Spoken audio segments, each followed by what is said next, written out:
Ambernath railway स्टेशनच्या railway ब्रिजवर राहुलने सीमावर तीक्ष्ण हत्याराने सपासप वार केले।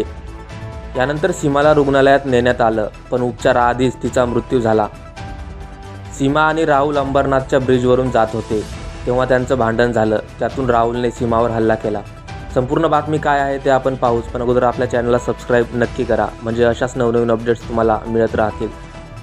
अंबरनाथमधील बाकोपाडा परिसरात राहणाऱ्या महिलेवर तिच्या परिसरात राहणाऱ्या राहुलने भर दिवसा धारदार शस्त्राने हल्ला करत तिची हत्या केली।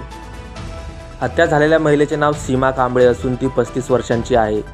ती तिच्या पतीपासून विभक्त राहत होती। त्यानंतर सीमाचे प्रेमसंबंध राहुल अरुण भिंगारकर या 29 वर्षाच्या तरुणाशी जुळले।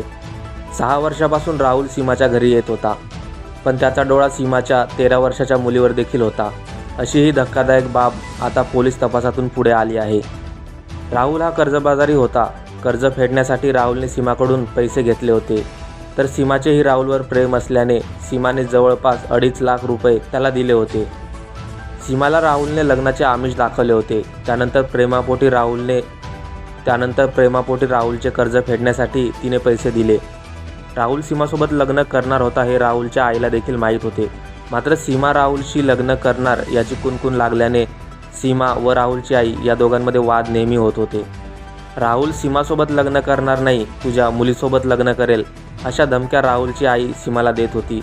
त्यानंतर राहुल लग्न करणार नसल्यामुळे माझे दिलेले पैसे दे असा तगादा सीमाने लावला।